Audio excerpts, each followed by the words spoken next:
And welcome back to Music Free Static. I hope you're having a fabulous day. And today I'm going to be diving in to Maul Shadow Lord Season 1. I will be talking full spoilers. You have been warned. And it's just, I'm excited about this show. The TLDR, I really liked it. So let's dive into my thoughts. If you haven't seen it, go watch it and come back. I mean, you can watch this first. That's okay. But I'm going to spoil the things, so you have been warned. So let's start with the general vibe here, okay? Maul Shadow Lord is it's basically a noir detective story. At least that's how it starts, okay? You've got Maul and his crime, or he's trying to rebuild his crime syndicate from the end of Clone Wars, and investigating him and the crimes as they've just started is Brander Lawson. And boy, you could not have a better cop name than Lawson, right? So Lawson is now investigating the crime, and he is about to have the worst day of his life, right? Which is basically what you would expect from a noir detective show. All right. It is fun. It has all of the tropes, okay? It really does. Lawson is basically married to his work. His wife has left him. His son's there, but he doesn't have time to spend with him because he's spending all his time at work, right? It's just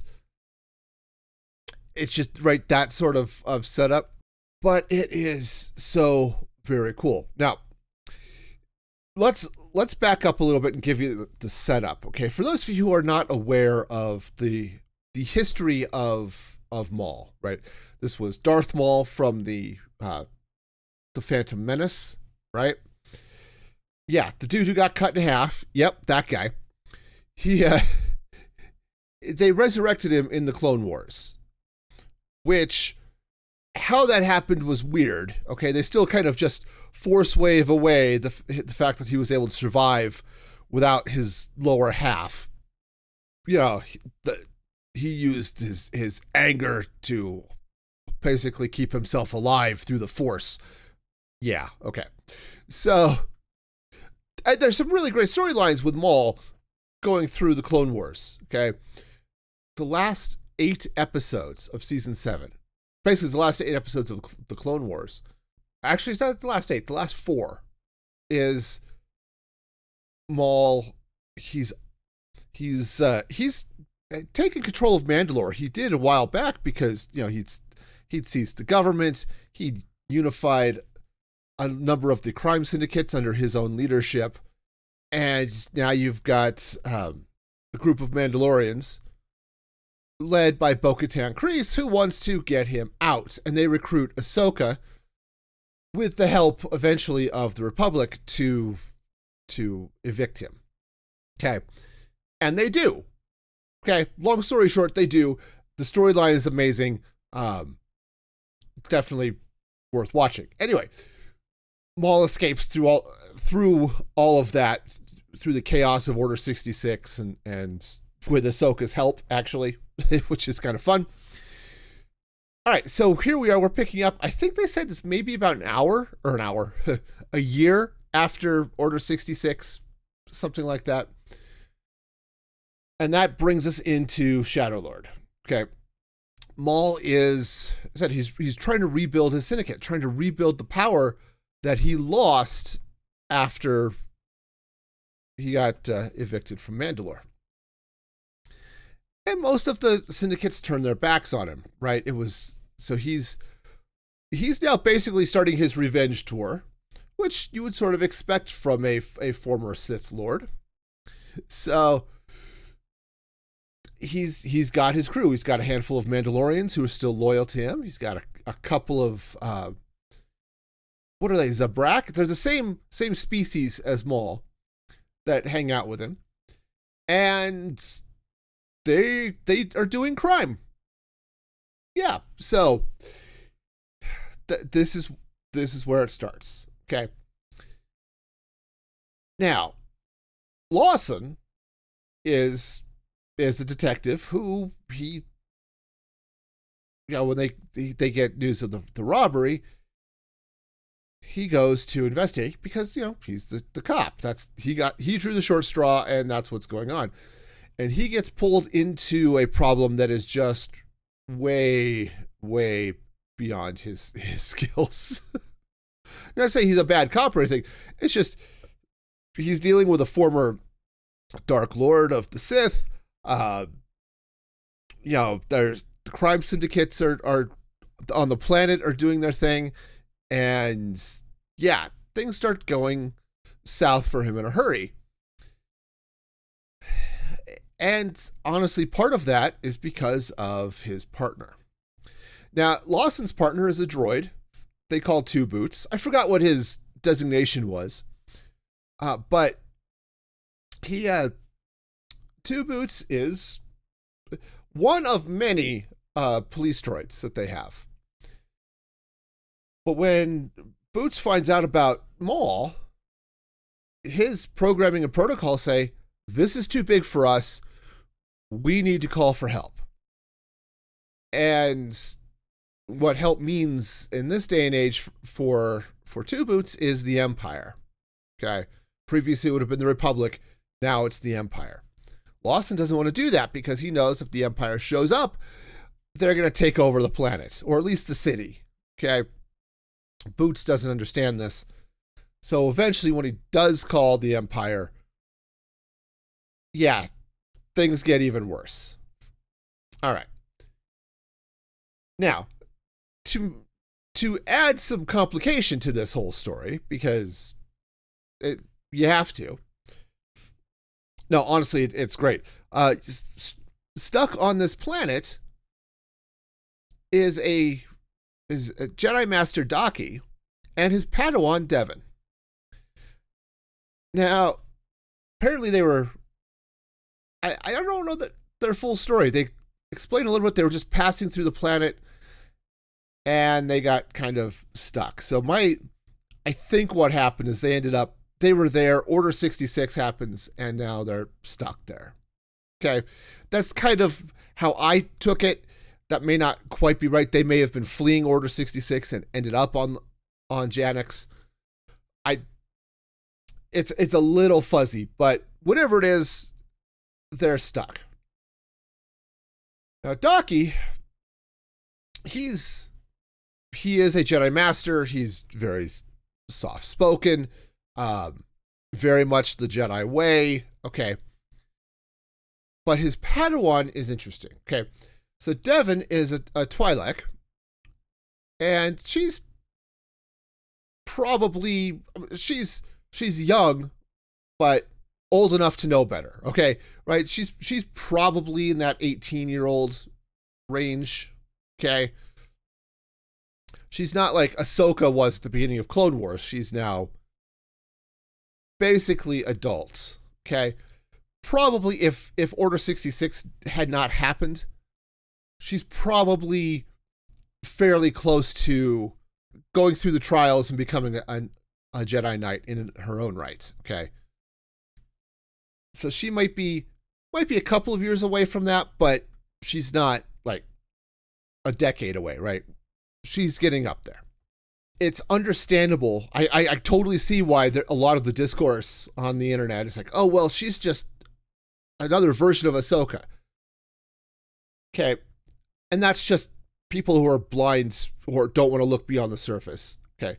And honestly, I think there would be any comparison to Ahsoka for any young female Jedi Padawan. Okay. Honestly, doesn't matter. Now, the fact that she's Twi'lek, so she has the brain tails, the Leku, I think they call them within Star Wars. And so did Ahsoka.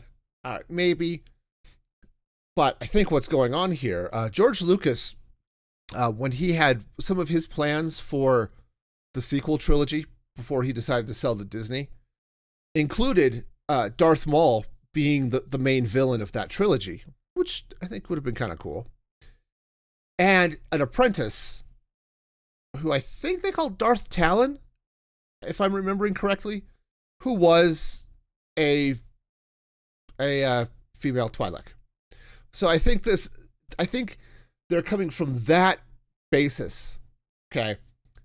So, which is cool. I like that idea. It's like, yeah, why not pull from stuff that George Lucas had been thinking about for Star Wars?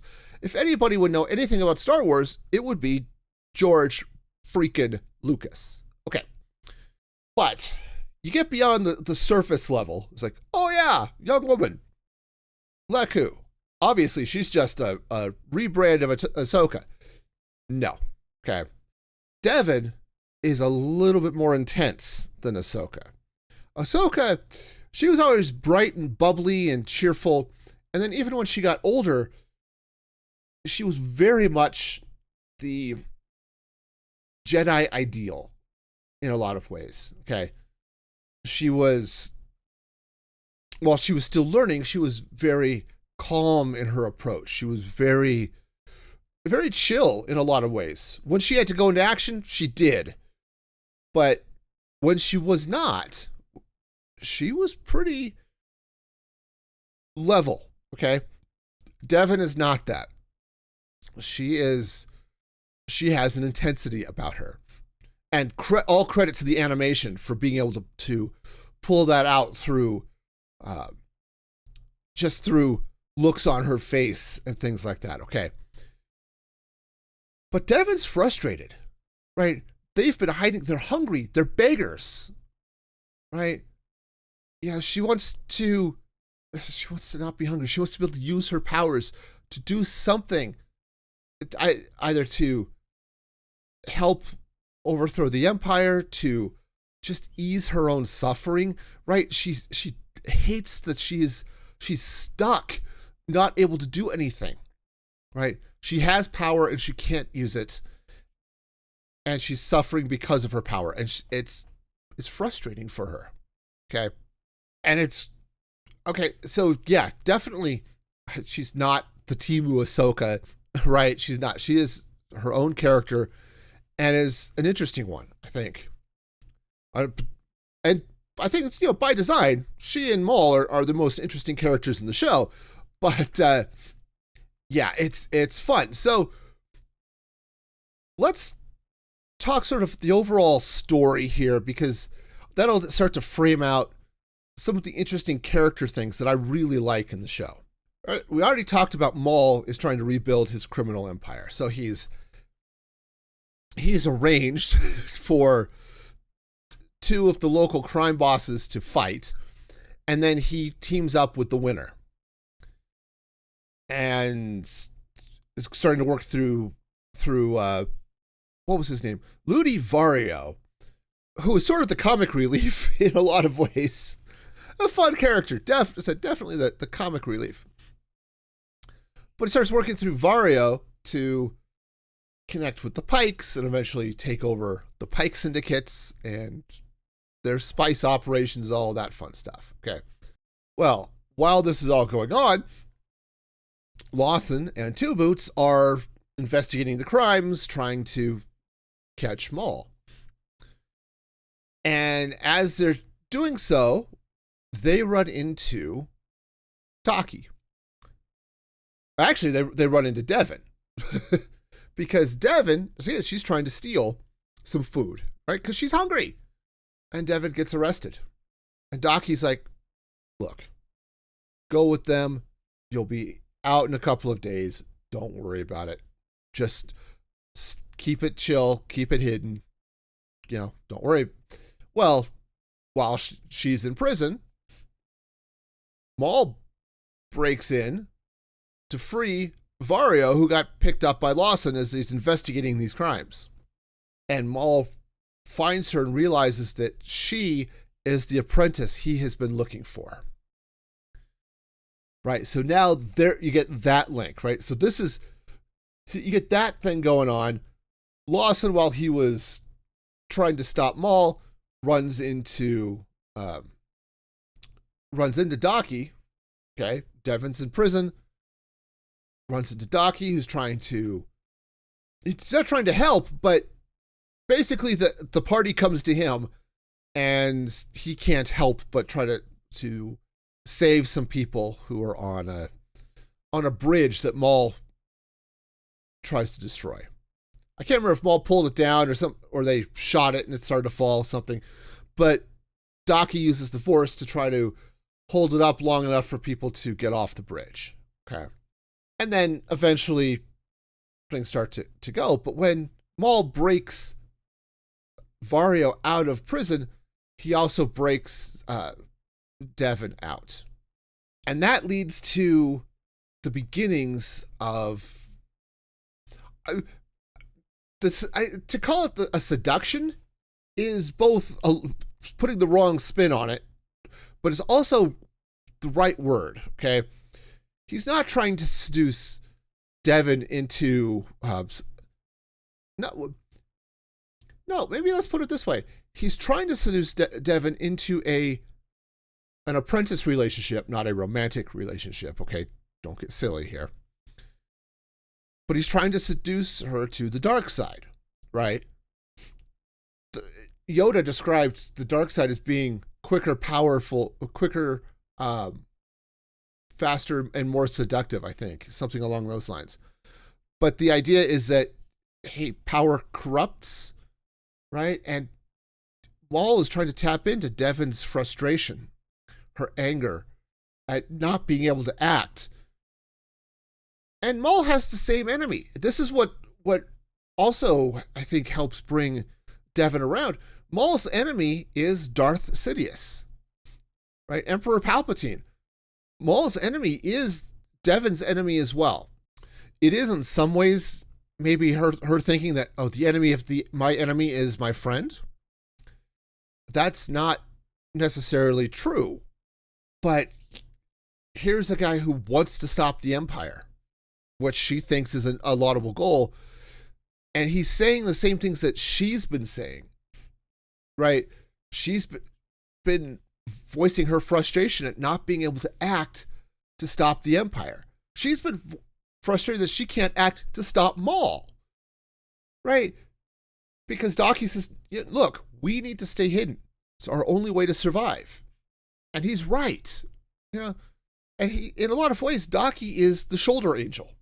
Okay, he is the voice of reason. He's the voice of the Jedi way. But Maul voices a lot of Devon's her own frustrations, right? Her own thoughts of, we have power to act. We have power to help people. We have power to stop the Emperor. Why aren't we doing it? And those arguments coming from Maul start to, you could say, poison Devon's mind if you want to be that way about it, but it really speaks to her own frustrations that she's come to already. Okay. And as the show goes on, this theme keeps coming back, and eventually, and we'll talk about how it happens, eventually she does decide that, yes, all right, I'm ready. She's ready to join Maul and to go with him. Okay. And that's how the episode ends. Those are the last words. It's a close-up, an extreme close-up on Devon. She says, I'm ready. And as she's holding one of Maul's lightsabers. Yeah. It's going dark. This is it's not a redemption arc for Maul, and Devon has definitely fallen to the dark side. Now, how that fall happens, it's going to be interesting to see. This is one of the things, there are a lot of things I didn't like about the Acolyte, okay? But one of the things I really did like was seeing how Chimere, the stranger, brought, I think it was Osha, to the dark side. How she fell, partly through the Jedi's actions, but partly through a reasoned discourse. It's not, he didn't break out, oh, let me tell you the story of Darth Plagueis the Wise, who happens to be skulking around the cave behind him, it turns out. But no, it was, or actually it was probably Darth Bane. Anyway, I lose track. I'm not that steeped in the lore. But Kymir is generally a nice guy. You know, yeah, he slaughtered a handful of Jedi, but he's not that raging evil, okay? And you can kind of see how he fed Osha's own thoughts and concerns and whatever weirdness she had going on until she decided to join him. It's that same type of story. I think we're going to see that playing out over season 2, which I'm really interested in.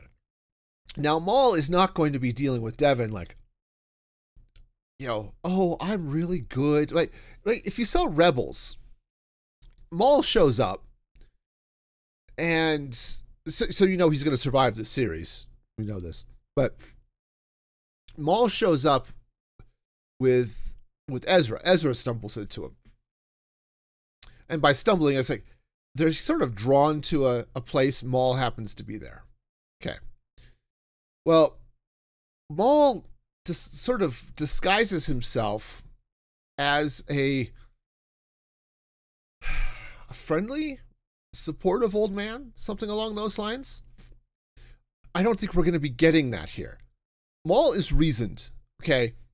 He is full of rage and hatred and all of that stuff. But he is soft-spoken and reasoned and all that when he chooses to be. And he's going to be using that with Devon. But he is never going to pretend to be anything he's not with her. She knows who he is. She knows that he is evil. But she also knows that, or at least she thinks, he's right. And partly he is, which is what makes evil so seductive sometimes. Is he is right. The Emperor needs to be stopped. And she has seen what the Empire is doing because we just spent 10 episodes of them getting hunted by the Empire, right? Okay, it's not quite that many of the actual Empire, but still, she knows what the Empire is, and it knows that it needs to be stopped. And Maul is right there with her, right? His revenge tour here is to overthrow Darth Sidious. Now, he wants to take over, I'm sure, and become the Emperor himself. But Devon here is like, okay, I want to overthrow the Emperor. You have power. Use it. And as throughout the series, as various things happen, that's the theme. And so by the end, he's won her over. Now, he had help. So let's talk about the Empire, because the Empire gives her the final push. And it's interesting. So Two Boots calls the Empire because that's what his programming says to do. We are overmatched. We call for help. We're bringing in the feds. Okay. Well, they know it's Darth Maul, or formerly Darth Maul. And so the Empire, yes, they send battalions of stormtroopers, TK troopers probably, actually, strictly speaking. Very full of himself lieutenant, and an Inquisitor, the first brother, Marok. Marok we've seen in Ahsoka. In Ahsoka, he was reincarnated, something filled with the power of the Dathomir witches, so he was not entirely alive. Sort of zombie Jedi, or zombie Sith thing. Anyway, here he is, full of life and vigor and horror. Okay, we've seen the Inquisitors before in Rebels, and in the Bad Batch, I think, as well. But we saw them in Rebels, and they were, how do I put this? They were a force-powered threat, right? The crew of the Ghost could mow down as many stormtroopers and stuff as they needed to, right? The Inquisitors were the mini bosses in a lot of ways, but they were never scary, right? It's just like, oh, I've turned the corner. Here's a tough boss. Let's deal with it. Okay. In Shadowlord, the Inquisitors are a horror. Okay. Morag is bad enough. They bring in the 11th brother, who basically is sort of this crow skull type character. We've seen him before. We'll get to that in a minute, but crow's sort of skull crow face, red glowing eyes. Yeah. And when he turned his head, they do this sort of leather on bone rubbing sound thing. It's just creepy and gross. Yeah, these guys are not played for anything other than a horror. Okay. And when they show up, it's very much your horror movie vibe. Okay. Heck, the 11th brother has this sort of half scream that happens that is very much a horror movie type of scream. And they just drive both groups. Maul and his team, which Maul's team was fine, very one note, okay? But they're mostly there to be cannon fodder. And then you get Lawson, or maybe Devon and her team, but we'll call it Lawson in his team, where it's Lawson, his son, our 2 Jedi, and 2 Boots. Oh, and eventually Vario, as the teams come together to get to help each other off the planet. Maul has a ship waiting, sent by Crimson Dawn. Okay, we're about to get that link to Solo, right? If you haven't seen Solo, a Star Wars story, fun movie. I have some problems with it, but I did a really late movie review of it if you want to go check that out. And while Maul has the ship, Lawson knows the way out of the city. So they're teaming up to get out. But they're also teaming up because Maul wants Devon as his apprentice. Okay. He has to keep the team together so that Devon will stay with him. Okay. And both teams kind of know, yeah, this isn't going to go well for either of us, right? Docky knows, yeah, and Lawson knows, yeah, they're probably going to betray us at some point. You know, Rook Cast, who's basically Maul's lieutenant, she's a Mandalorian who we saw in Clone Wars, and she's stuck with him because she sees him as the rightful ruler of Mandalore. She's here like, yeah, how long are we going to be dealing with these guys? It's like, well, until they're useful for now, you know. Well, we need them for now. Besides, having a Jedi Master and his Padawan to help you get out from under the Empire is not necessarily a bad thing, right? So use the tools that you've got, right? Again, Maul is scheming. But the Inquisitors, every time they show up, and it is a horror. It is a horror show. It is Freddy Krueger has showed up. Jason Voorhees has shown up. The Predator is right. This is the bad guys are here. Our options are to run or to die. Okay, there isn't you don't win against them, and they don't win against them. Right? They run. They're able to sort of hold their own, but that's about it. Okay. I mean, Maul has to fight off both of them at one point, and there's a lot of pulling cave ceilings down on people's heads in this series. But Maul does that. He manages to escape at one point. Yeah, he can't deal with them. And you end up at one point, the last 2 episodes, it's our combined teams trying to get off planet. They're trying to get to the ship that's coming for them. they end up in a fight where it's our three heroes, maybe protagonists, right? It's Maul, Docky, and Devon against our two Inquisitors.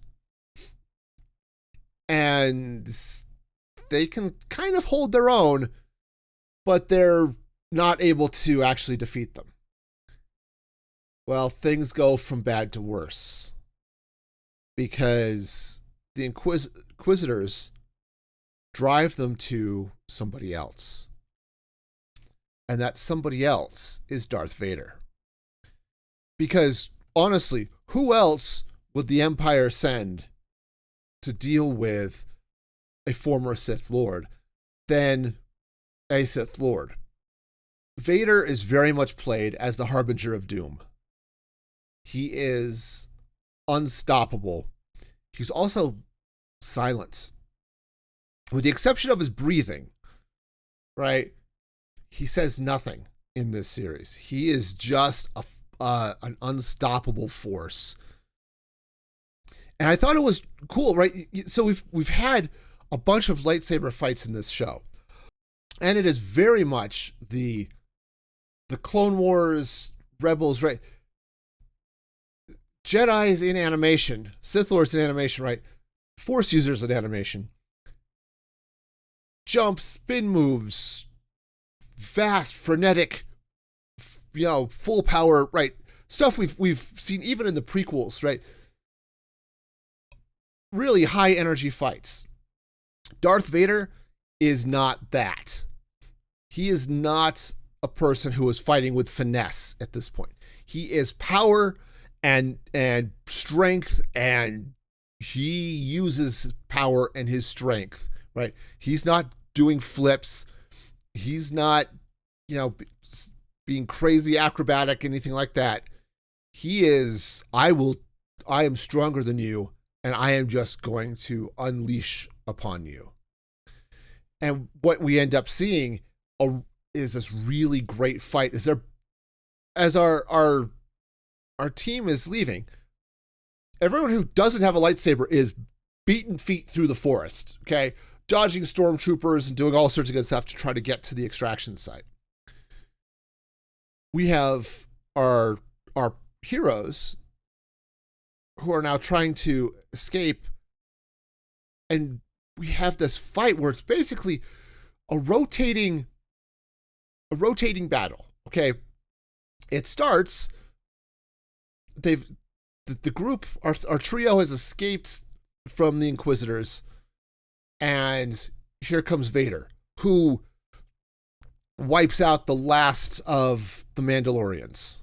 Okay, in the mist, off screen, you just hear a sound and a scream, and that's it. And yeah, okay, Brooke Cast is probably not coming back for season 2. Okay, so Vader shows up. The three of them are not going to stop Vader, right? He is just one. Turns out Vader proceeds on to later movies, but no, they're not going to stop Vader.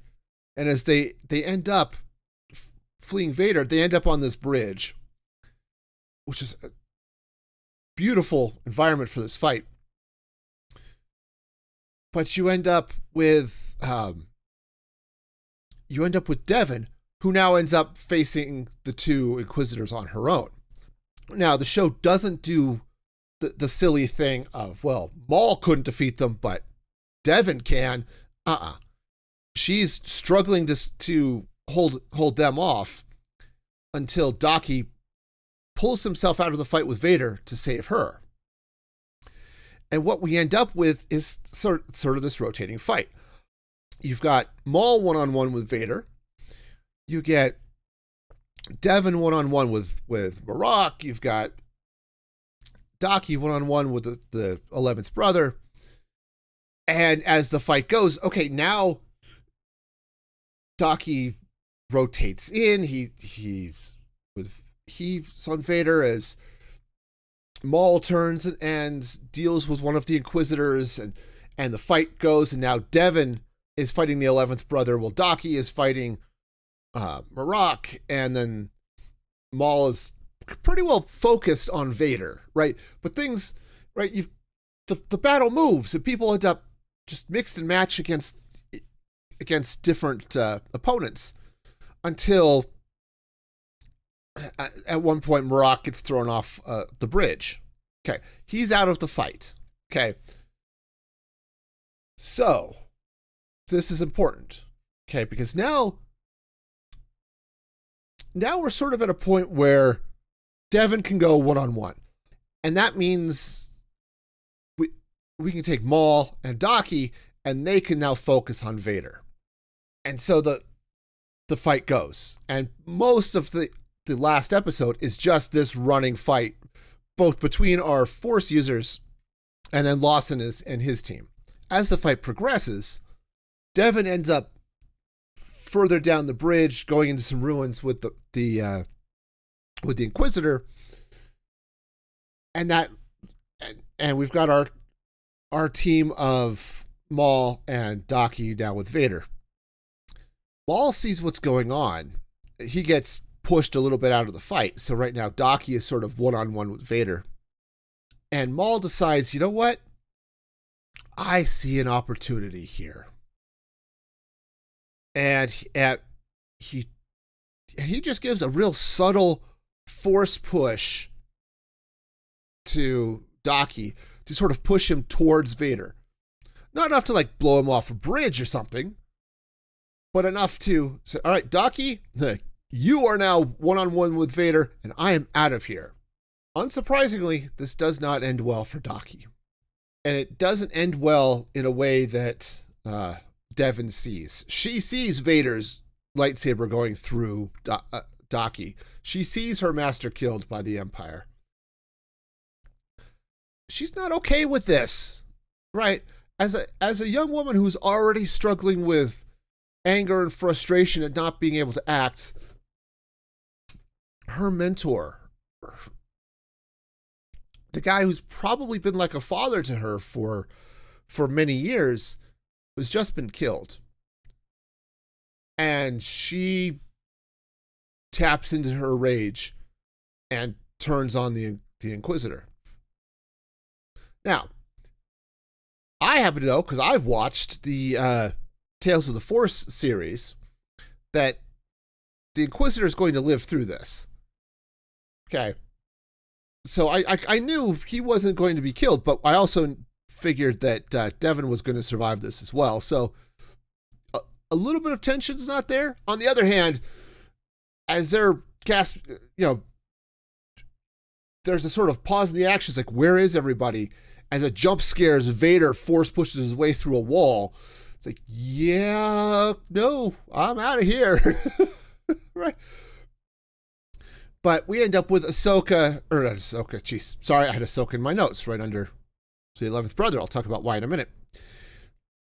But we get Devon and Maul, who've now split off away from Vader at this point. They managed to get away from the 11th brother. They get away from Vader and eventually escape on the ship. It's great foreshadowing here. Devon is fighting. She loses her lightsaber. So Maul splits his, right, because he has this double-bladed lightsaber, right? It comes apart. It's actually two lightsabers that you can screw together to form the one. He splits it apart, throws one half of it to her, and now she's fighting the 11th brother with a red lightsaber, right? You start to see the foreshadowing here. So when they escape and they're on the ship and she's now dealing with her rage at having seen her friend and master get cut down, it's like, yeah, she falls. She said, nope, I'm ready. Maul, I am ready to learn what you are going to teach me. And what Maul is going to teach her is not peace. It is not serenity. It is use your rage and your anger and your frustration and those aggressive feelings to do what you want to do. And that whole transition was just amazing to see. And honestly, Devon is a fun character. there are a few times you actually get to see it more of her character, and it's I like where they're going with her. I'm really excited to see season 2. Now, on the other side, I haven't talked about our non-Force users yet on the main escape, but it's a lot of shooting and a lot of quips and a lot of fun stuff. Their escape is fun. The action there is great, but it doesn't have sort of that same character hit that we get with Devon. But it's fun. But on the other hand, we also see Brander Lawson sacrifice himself. We're fairly certain he's dead. We don't actually see him die, but fairly certain he's dead. As he sacrifices himself so that his son and everybody else can escape. But primarily his son and Boots, because they're his son and partner. Yeah, there is a lot of death and sacrifice in this show. It is a dark, emotionally dark movie or TV series. Even though it is not often, the environments aren't often dark. Some of them are because it's dramatic to see a lightsaber in the dark. But this fight through the jungle, you're in the mist, but it's a fairly brightly lit mist, and seeing Vader in that situation, seeing all of this, like, yeah, this is cool. But the mist is also there because you don't know how close anybody is. You don't know how close the stormtroopers are. You don't know how close the Inquisitors are. It's like, it sort of closes the environment around our characters, and it's so cool. And I got to tell you, this series is beautiful. The animation is so pretty. Often it looks painted in a good way. It looks like a painting behind everybody. There are scenes where Docky is sitting there contemplating, and it's like, yeah, this could be a painting, and you look out at the city and what's going on behind the characters. It is so beautiful. Now, yes, sometimes the action can be not quite as smooth as you would like. It's actually fairly similar to what we might have seen in Rebels. But at least when they're not actually fighting, okay? But the rest of it, yeah, it is so good. It is so good. So freaking pretty. Which gives it really gives that feeling of art, right? All of this is like, yeah, we're dealing with something that is special. And I am so excited to see season 2 of this, because, man, just about everything coming out of this was amazing, right? And I loved Lawson is great. That character, Brander Lawson, he is your typical noir hard-boiled cop. It's like, yeah, he's seen it all, and he's just sort of done, right? No, he's not done being a cop. He's just not putting up with it, you know. So, you know, he is great, and he's acted so well, man. The three characters you really get to see as Lawson, Devon, and Maul, and man, all three of those actors do amazing work. But it's not like any of the others are bad. They're definitely not, but those three definitely shine, and they should. They're the stars of the show, really, if you want to think of it that way. So yeah, I cannot praise this show enough. Honestly, I don't rate shows. I don't rate movies, right? You're not going to get I got a 9.5 or 10 out of 10, right? I'm not doing that. But I don't I didn't see anything in the show that I watched and said, man, I wish they had done this differently. I just did not see that. And rewatching it again, there's one episode, maybe it's a little slower, but when I binged this over the last couple of days again, so I could be sure I had things fresh for this podcast, man, I didn't feel that slowness in that one episode. It's episode 4, maybe. I didn't feel it. It's like, okay, it felt like the deep breath before the plunge, right? It's the, okay, everyone has started to figure out, all right, we've just had a bunch of bad things happen. Where are we? And now we're off. And the last half of the show is very much a horror movie of, we're here, the bad guys are coming. Well, I guess we're teaming up with these bad guys to avoid these worse guys. And we have got to get out of here. And it is amazing. I loved it. I cannot praise this show enough. Maul Shadow Lord season 2 is I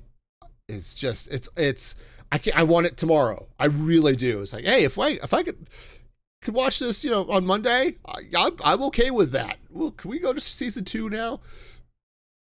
I've long said the best Star Wars storytelling happens in animation. And with the exception of Andor season 2, I still think that's the case. So check it out. It's on Disney Plus. Let me know what you thought, obviously. This is a spoiler-filled show, so feel free if you have spoiler-filled comments on the video or on Spotify. And until next time, be excellent to each other. And this is Music Free Static signing off.